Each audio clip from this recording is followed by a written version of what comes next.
Olá, já estamos no ar com mais uma edição do Negócios na Pauta. Se tem algo que é indissociável do universo empresarial, é a necessidade de adequação constante às leis. Isso traz à mente um conceito que tem várias aplicações, o da segurança jurídica. E por um lado, essa definição diz respeito ao necessário cumprimento das regras jurídicas para que o negócio exista. Por outro, o conceito também se relaciona a um princípio que tem conexão direta com os direitos fundamentais no âmbito do ordenamento jurídico pátrio. O fato é que, independentemente do conceito em questão, o mundo business é diretamente impactado pela justiça, cenário de investimentos, iniciativas, investimentos e empreendimentos de toda a ordem. Hoje, esse é o nosso tema central aqui no programa, que conta com uma participação muito especial. E eu já vou agora aqui encontrar o meu amigo Arthur Cabral, que vai nos apresentar, não é, Arthur, nosso convidado especial de hoje aqui no programa. É verdade, Dalva. Nós temos aqui hoje no estúdio do Negócio da Pauta o desembargador Dr. Paulo Welten, que acaba de ser eleito presidente do Tribunal de Justiça do Maranhão. E o Paulo Welten, o Dr. Paulo Welten, é o atual corregedor e será sucedido em breve pelo desembargador Frois Sobrinho, também recém-eleito para o cargo de corregedor. Cabe aqui fazer um breve resumo da biografia do desembargador Dr. Paulo Welten. Ele nasceu em Niterói, no Rio de Janeiro, e há quase 40 anos vive no Maranhão. É formado em Direito na Universidade Federal do Maranhão, tem doutorado em Direito pela PUC de São Paulo e desenvolveu uma sólida carreira na advocacia, com atuação principalmente na área civil. Em 2007, ou seja, há 15 anos, o Dr. Paulo Welten passou a integrar a Corte Maranhense na vaga do 5º Constitucional. No próximo mês de abril, ele encerrará a gestão à frente da Corregedoria Geral de Justiça, onde desenvolveu um trabalho marcado pela modernização e pelo empreendedorismo na iniciativa pública. Então, seja muito bem-vindo, Dr. Paulo Welten. Muito obrigado por ter atendido ao nosso convite. É uma honra. Boa noite a vocês e aos seus telespectadores. Pois bem, o senhor está concluindo os seus 2 anos de mandato à frente à Corregedoria. Qual o balanço que o senhor faz desse trabalho de 2 anos, Dr. Paulo Welten? Olha, foi um trabalho de muita luta, muita dedicação, muito empenho. Eu consegui reunir uma equipe de bambas, de bons servidores, muitos deles do próprio quadro do Poder Judiciário, e organizamos a nossa gestão baseada em 4 eixos temáticos, né? Dentro daquela ideia de que a nova administração pública no Brasil ela vai procurar eixos temáticos para você tentar desenvolvê-los dentro de um período curto de gestão, que no nosso caso é de 2 anos, né? Metade do mandato normal das eleições mundanas, né? E quais foram esses eixos? O primeiro dele, o eixo de governança, né? Nós tivemos que trabalhar no sentido de conhecer o serviço para saber como atuar sobre ele. Na sequência, com resolutividade, porque não adianta você, muitas vezes, identifica o problema, mas não consegue dar cabo dele. Então, a gente trabalhou muito com essa ideia de que a iniciativa tem que estar ao lado da acabativa. Essa foi, portanto, aí uma mola mestra do nosso trabalho. Na sequência, nós tivemos que investir pesadamente em integridade, implementamos, somos a primeira Corregedoria Geral da Justiça no Brasil a implementarmos um programa de compliance dentro da Corregedoria e, a partir dali, espraiar esse programa para todas as unidades judiciais do Estado, com falas, com lembranças, recomendações. Esse foi o norte do nosso serviço. E, por fim, o eixo transparência, né, que diz respeito a isso aqui, a essa comunicação que o judiciário ele tem que retomar com a sociedade, né? Boaventura de Souza Santos costumava dizer que uma das questões mais difíceis para o Poder Judiciário sempre foi a comunicação dele com os mídias, né? Aqueles que têm, que são as fontes de informação. Então, a gente sabendo disso e buscando aquilo que ele também falava numa obra clássica dele, para a transformação democrática da justiça, é que essa justiça que conversa com a sociedade, ela realiza aquilo que se espera dela, que é uma justiça de proximidade com o cidadão. Então, esses foram os 4 eixos temáticos da nossa gestão. Eu tenho uma pergunta curiosa a respeito da sua preparação para ser um gestor. Porque a gente sabe, não é, Arthur, que no ambiente acadêmico Nem sempre a formação em direito, a formação técnica, especializada na técnica, prepara um bom gestor. Em quase todos os cursos, né, Em Dalva? quase todos, né? Sim. Mas o destaque agora, assim, para o direito, pensando a gestão no ambiente público com uma cabeça bem semelhante à cabeça de um empreendedor no mercado aberto. Então, queria saber do senhor como foi essa preparação. Essa daí é a pergunta de $1 milhão. Os juízes, eles hoje têm esse grande problema, é o grande desafio da magistratura como um todo. E é exatamente esse. O que nós temos pela frente? O juiz se prepara como técnico, ele faz o curso de Direito na universidade. Ele faz um concurso depois disso. Esse concurso vai examinar o conhecimento jurídico dele. Nós não conseguimos aferir o conhecimento dele como gestor. Mas no Brasil, diante dessa demanda cada vez mais crescente de processo, os nossos juízes tiveram que se transformar em gestores da noite para o dia. E isso, sem dúvida nenhuma, exigiu muito por parte dos cursos de formação, das escolas da magistratura. Todas as escolas hoje têm investido muito em capacitação, em formação permanente de juízes, porque nós sabemos que se o juiz ele não tiver a gestão da sua unidade jurisdicional, ele não consegue dar conta. E hoje a gestão não é nem só da unidade como um todo, o seu corpo de servidores, de assessores e de auxiliares. É a gestão de julgamento, a gestão do próprio processo. Se ele não tiver uma organização lógica para dar cabo àquilo, ele não consegue. E ele está sendo cobrado. Os nossos magistrados, todos sabem disso, eles foram colocados numa espécie de linha de produção fordiana. Nós hoje trabalhamos com metas. Meta número 1 para vencer a quantidade de processos distribuídos no ano, meta por especialização de matéria. Então, os juízes hoje estão nesse contexto de trabalhar com metas para produzir. E se ele não colocar na cabeça que ele tem que gerir a unidade, ele dificilmente consegue bater essas metas. Em alguns casos, são casos extremos, é verdade, aí ele pode até correr o risco de ter que responder a um processo disciplinar. O senhor citou 3 palavras: a integridade, a compliance e também a transparência, a comunicação.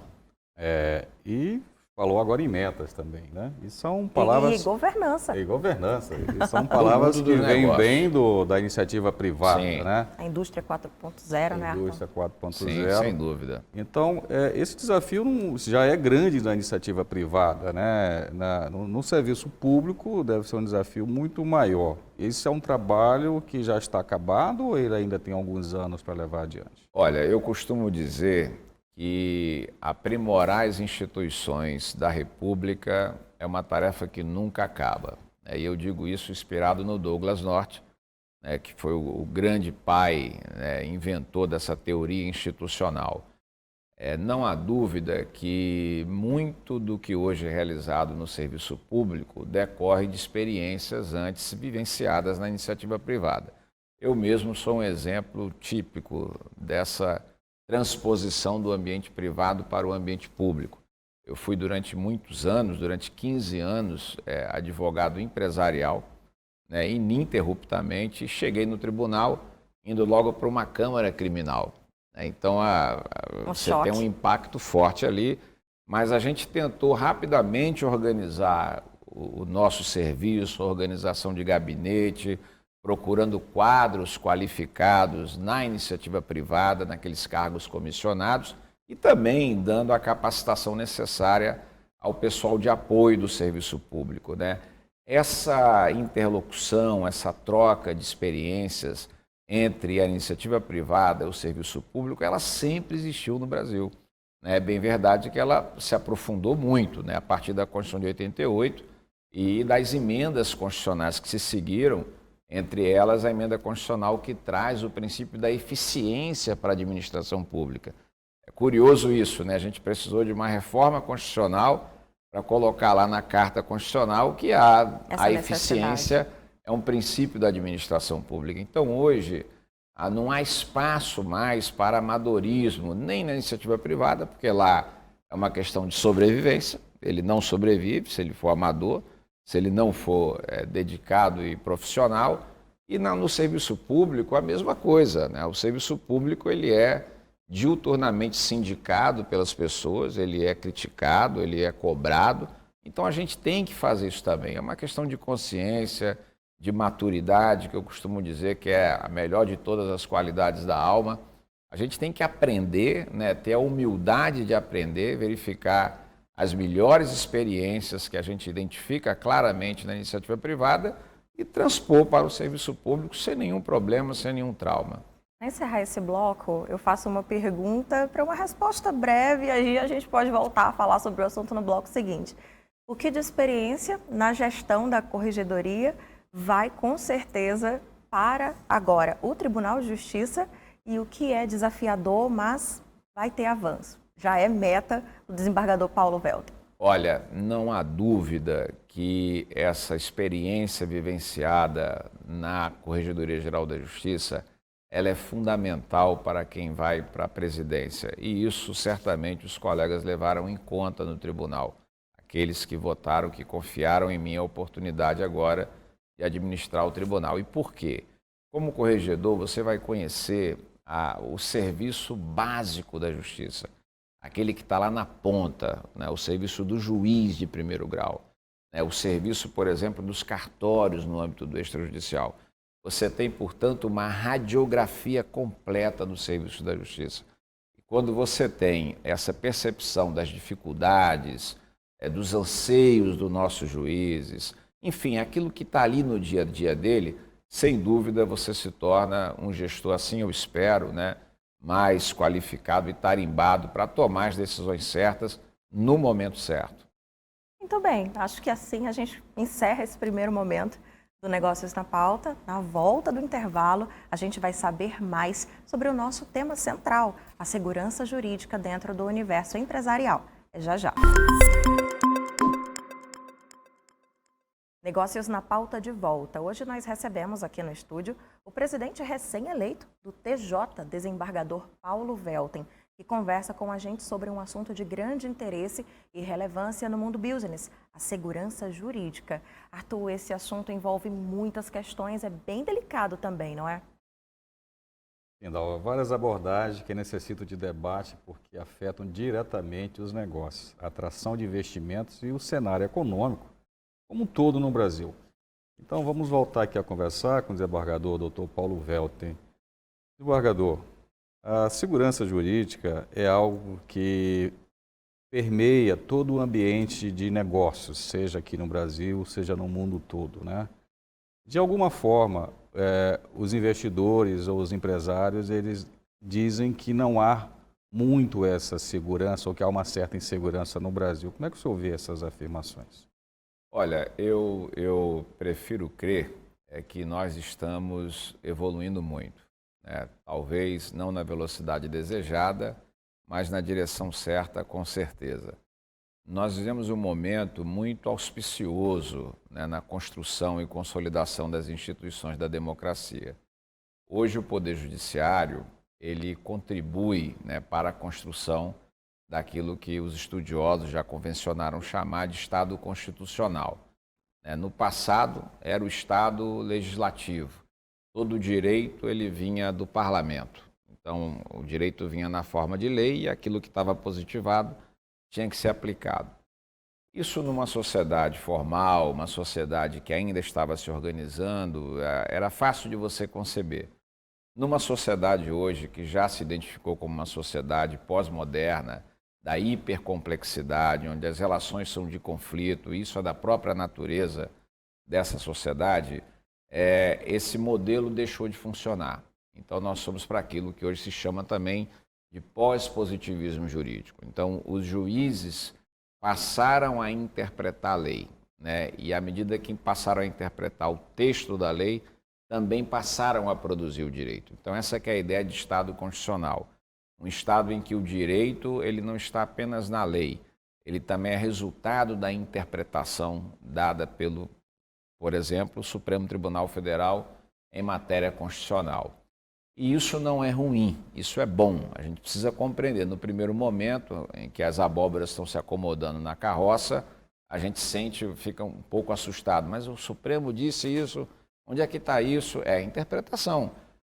E nesse ponto... Mas os críticos chamam isso de ativismo, desembargador. Pois é, nós vamos Exatamente. chegar lá. É nesse ponto aí que a gente tem que compreender que o poder judiciário, nas democracias consolidadas, ele costuma ser forte. Isso não é ruim, isso é bom, porque nós precisamos, sem dúvida nenhuma, de um árbitro imparcial para os conflitos, né? E esse é o papel que o Poder Judiciário ele vai fazer. Ele, portanto, se agiganta, né, assume um papel central de verdadeiro protagonismo e ele vai também contribuir para a produção do direito. Por isso é que se chama de Estado constitucional, é aquilo que seria, vamos dizer assim, a maturidade do Estado democrático de direito, né, onde Poder Judiciário e Legislativo trabalham em conjunto. O Poder Legislativo, através do processo legislativo, cria o texto. O Judiciário, através do processo normativo, interpreta o texto. Portanto, ele ajuda o Poder Legislativo na frutificação do direito. Esse é o momento que a gente vive hoje, e não é só no Brasil, nas democracias consolidadas de um modo geral. Muitas vezes, as interpretações que são dadas, sobretudo pelas cortes de vértice, STJ no que toca à matéria federal, Supremo Tribunal Federal no que diz respeito à matéria constitucional, causam um certo rebuliço, um certo estranhamento, e aí vem aquela acusação, que você lembrou muito bem, Arthur, do ativismo. Né? Poxa, nós não estaríamos dando aí uma interpretação extensiva demais.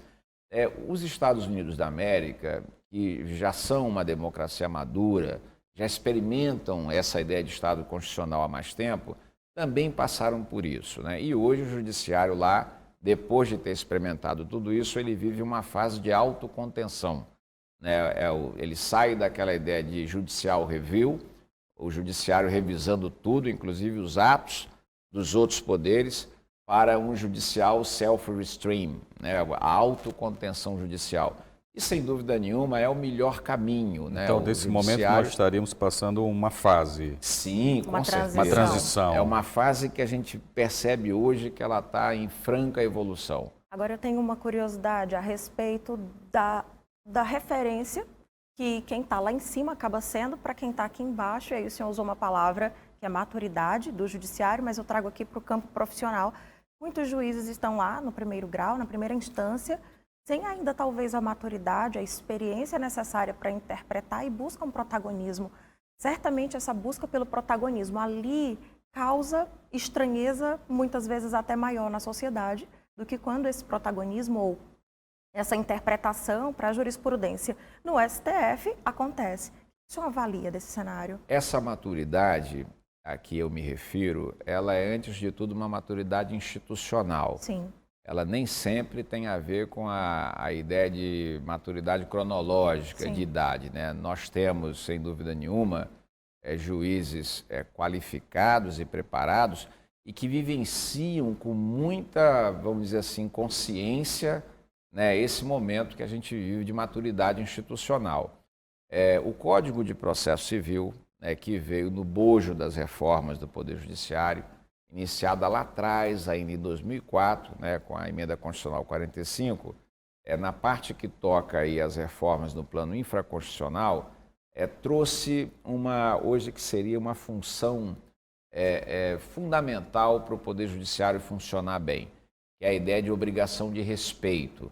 A gente começa a construir no país um sistema de precedentes que vai se organizar a partir do trabalho desenvolvido no primeiro grau de jurisdição, passa pela revisão do segundo grau, que são os tribunais de justiça nos estados, os tribunais regionais federais nas regiões, e quando chega no STJ ou no Supremo, essa decisão ela forma um precedente judicial.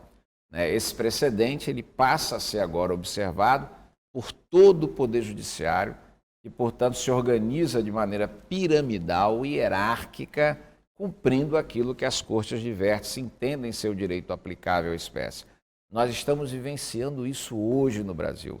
E qual a relação disso com a segurança jurídica? Total. Toda. Porque na medida em que todo mundo percebe que essa função moderna, essa função atual da obrigação de respeito está presente na nossa vida, a gente tem condições de gerar o quê? Previsibilidade para aquele que realiza investimentos, para aquele que está no mundo dos negócios, ele sabe e ele procura, o empresário hoje procura conhecer como julga o Supremo Tribunal Federal, como julga o STJ, o que a gente percebe aí?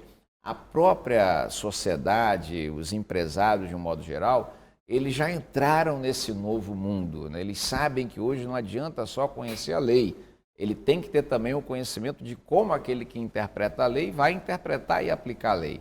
E isso daí, sem dúvida nenhuma, que é muito bom, é muito positivo, porque essa jurisprudência, né, que chega lá da forma de um precedente, ela sendo aplicada de forma uníssona, né, e geral para todo mundo, permite que o empresário ele possa, de fato, fazer negócio sem o risco, né? O Poder Judiciário hoje... diminuir o risco, né? Sim, Diminuir o risco. tem tanta consciência disso que até mesmo quando ele vai mudar a sua orientação hoje, já é um processo mais complexo, né? Hoje o Código de Processo ele trouxe para a nossa realidade audiências públicas, Arthur, num processo.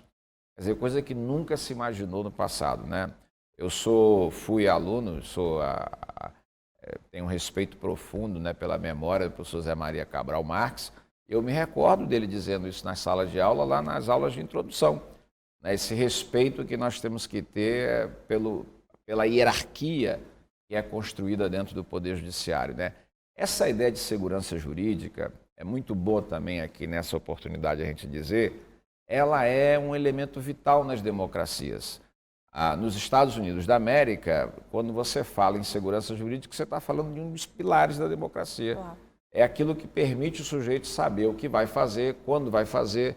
Ele tem, portanto, a certeza de que o Estado não vai intervir na vida dele de modo a desorganizar os seus negócios, né? Nós estamos caminhando nesse rumo aí, eu acredito, indo na direção certa. Ótimos esclarecimentos, né, Adalvo? Pois é, e professor José Maria Cabral Marques, só para que o nosso público conheça, é pai aqui, ó, do nosso amigo Arthur Cabral. Virou estrelinha. Saudoso José Maria Maria na memória. Ótima maneira de encerrar, temos ainda muitas coisas para conversar a respeito, alguns dados interessantes. A gente volta já já. De volta, hoje o papo aqui no Negócios na Pauta é muito esclarecedor a quem já tem um negócio e a quem deseja empreender. A segurança jurídica é algo fundamental na vida de uma empresa. Arthur, é um risco empreender em um cenário de pouca segurança, não é? Sem dúvidas.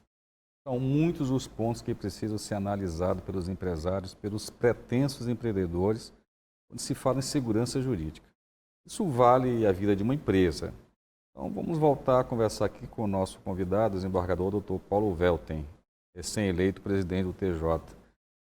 Essa passagem que nós estamos tendo ainda pela pandemia da Covid-19, desembargador, criou uma série de dificuldades para as empresas. Várias entraram em dificuldades financeiras, aí aparece a recuperação judicial, aparece a falência, aparecem os contenciosos, e ainda... Mais recentemente, o governo federal, através do Congresso, resolve postergar o pagamento de precatórios. O que a Justiça, os tribunais de justiça e o TJ do Maranhão podem ajudar a melhorar esse ambiente para as empresas? A resposta você já tem, na verdade, né? É trabalhar com a ideia de segurança jurídica. Veja que quando a pandemia estava no seu ápice, ainda lá em março de 2020, eu me recordo disso, porque eu participei de um evento em São Paulo onde se discutia isso, qual é o modelo que nós vamos ter aqui para resolver esse problema pandêmico. É o modelo de onerosidade excessiva, de revisão judicial dos contratos, o que nós vamos fazer? E você ouvia de tudo, né? Tinha aquela ideia de, olha, a pandemia ela caracteriza um fortuito ou motivo de força maior, impeditivo do cumprimento de obrigações, né? Outros já alegavam exceção de contrato não cumprido. Era uma discussão que não acabava mais. Veio uma professora de Portugal no Brasil, a professora, salvo engano, é Catarina Pires, com um modelo do Código Civil português, que tratava da impossibilidade temporária e superveniente.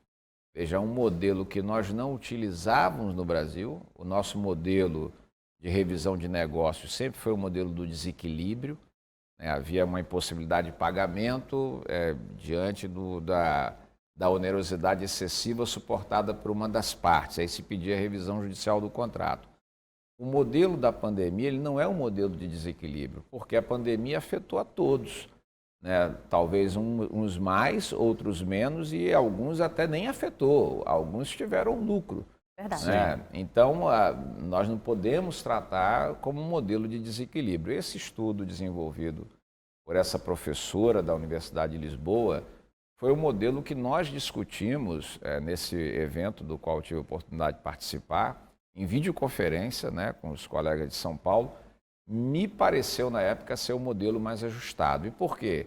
Ele trabalha com a ideia de um fato superveniente, que não era esperado na dimensão que surgiu, pelo menos, e que autorizaria a suspensão temporária de algumas obrigações. Então, esse modelo, dentro daquela realidade vivenciada à época, ele era aquele de menor intervenção judicial. Eu tenho comigo, e aí eu já falo não como magistrado, e sim como professor de Direito Civil, que sou da Universidade Federal do Maranhão, como seu pai foi. Eu fui monitor dele, a gente falava dele agora há pouco, eu não posso perder a oportunidade de dizer. Como acadêmico eu vejo que esse modelo de intervenção contida no âmbito dos negócios é sem dúvida nenhuma o melhor modelo. Né, quando o judiciário, né, a pretexto de fazer o bem, né, de estar bem intencionado, ele intervém na economia interna de um contrato, né, sem autocontenção, é um perigo grande porque ele pode ser um instrumento de desagregação de negócios. O senhor podia explicar um pouco melhor esse conceito de autocontenção? É você intervir na medida certa. Quando você está no âmbito da autonomia privada, que é o âmbito dos negócios, a intervenção judicial ela nunca é bem-vinda quando ela é exagerada, porque você normalmente entra para desequilibrar relações, sobretudo quando você está diante de negócios simétricos com empresários. Você tem de um lado o empresário, do outro lado o empresário. Quando você tem de um lado o empresário e um consumidor, você está diante de um contrato assimétrico, essa intervenção acaba sendo maior. Mas quando você está num ambiente de negócios entre empresários, essa intervenção ela tem que ser contida, para que você não desagregue negócios. Né? E esse modelo europeu, esse modelo de Portugal, ele foi um modelo muito adequado e discutido entre os colegas lá, e nós aplicamos aqui. Né? Na época a gente via um ou outro caso que se aplicava esse modelo com base, não numa regra específica do código, que lá ela não existia, mas com a cláusula geral da boa-fé objetiva. Né? É muito importante a gente dizer que o direito privado do atual momento histórico, ele privilegia muito a boa-fé, o comportamento dos sujeitos contratantes do momento do contrato, durante a sua execução, ainda na fase preliminar de negociações, né? no momento posterior à conclusão do contrato. Então, a boa-fé ela é fundamental e o juiz ele deve se apoiar nela para verificar como ele vai intervir. Muitas vezes você via, era natural você ver naquela época, um sujeito alegando que diante da pandemia ele queria uma redução, por exemplo, no pagamento da mensalidade escolar do colégio do filho dele. Mas ele era um servidor público que não sofreu nenhum efeito da pandemia. Né? Ele estava ali recebendo os salários deles sem nenhuma redução. Então, não cabia essa intervenção aí. Foi, portanto, em razão disso, que houve uma crítica muito grande àquele movimento que surgiu em alguns parlamentos, a exemplo do nosso, né, de trazer um tratamento linear para um problema que era complexo e ele era individualizado. Ele não podia ser tratado dessa forma. Né? Então, eu penso que a autocontenção é sempre o melhor modelo quando você vai trabalhar com o mundo dos negócios, né? A gente tem um dado interessante que eu queria trazer aqui para a sua análise também. Uma pesquisa feita, não é tão recente, mas é recente, é de 2018, pelo TST, né, o Tribunal Superior do Trabalho, traz um dado, uma estatística interessante. Das multinacionais presentes no Brasil, em torno de 90% das questões litigiosas dessas multinacionais, ou seja, presentes em vários países, estavam concentradas no Brasil.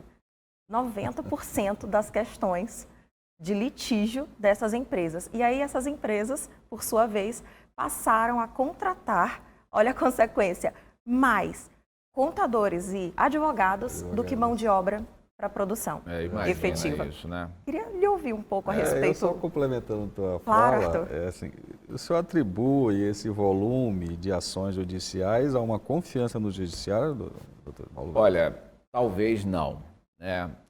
Isso aí é aquilo que hoje já se convencionou chamar de uso predatório do Poder Judiciário, né? Isso é típico de uma sociedade que ainda não adquiriu o grau de maturidade necessária e que necessita de um terceiro, normalmente o Estado juiz, para intervir nas suas relações de vida, relações econômicas inclusive. A judicialização é um fenômeno que ele já foi identificado, que é natural dessa, vamos dizer assim, consolidação das instituições da democracia. Nós viemos de um estado de exceção, de um inverno democrático que durou 21 anos, tínhamos de fato demandas reprimidas que apareceram com a chegada da Constituição, só que apareceram em grande volume. Aquilo que o ministro Gilmar Mendes, que é um excelente frasista, ele dizia que era o fracasso do sucesso. Nós tínhamos as estruturas, tínhamos uma Constituição que era analítica e a garantidora de direitos, mas a nossa estrutura institucional ainda era a mesma do período anterior à Constituição. Isso foi um problema grande. Além disso, o que a gente percebeu? E aí já não é mais só a judicialização, né? Aí já é o excesso, quando você vai para o uso predatório do Poder Judiciário. Nós vivenciamos no país e ainda estamos vivenciando uma cultura de litígio muito forte. Para que a gente possa explicar isso para o seu telespectador. A reforma e a modernização do Poder Judiciário, iniciadas lá em 2004, hoje se encontram em 4 eixos muito claros, né? O primeiro eixo é a questão da virtualização do processo. Nós estamos vivenciando uma verdadeira transformação digital dos serviços da Justiça.